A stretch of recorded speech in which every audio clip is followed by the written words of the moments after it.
సమాజంలో కొందరు మనుషులుంటారు. వారేదైనా తప్పు చేసినప్పుడు లేదా ఒక అబద్ధాన్ని దాచాలని చూస్తున్నప్పుడు ఎవరైనా చాలా క్యాజువల్‌గా ఆ నిజాన్ని మాట్లాడినా సరే, వెంటనే వారు తట్టుకోలేక విరుచుకుపడిపోతుంటారు. తాము చేయని తప్పుకు కూడా ఏదో పెద్ద సమర్థన ఇచ్చుకుంటూ అందరికంటే గట్టిగా అరుస్తుంటారు. ఎదుటివాడు అన్నది చిన్న మాటైనా వీరు మాత్రం ఓ రేంజ్‌లో రియాక్ట్ అయిపోతుంటారు. ఇలాంటి వారి మనస్తత్వాన్ని ఎండగట్టడానికి మన పెద్దలు చెప్పిన సామెతే ఉన్నమాటంటే ఉలుకెక్కువ అని.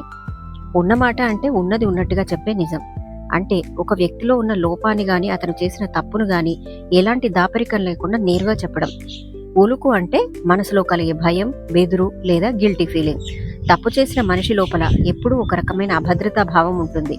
ఎవరైనా ఉన్న నిజాన్ని ముఖం మీద చెప్పినప్పుడు ఆ నిజంలో నిజాయితీ ఉంటుంది కాబట్టి తప్పు చేసిన వ్యక్తి మనసు లోపల తీవ్రంగా కలవరపడుతుంది. ఆ కలవరాన్ని, భయాన్ని దాచుకోవడానికి ఆ వ్యక్తి ఎదుటివారిపై అనవసరంగా కోపడడం, గొడవ పడడం, మితిమీరి స్పందించడం చేస్తుంటాడు.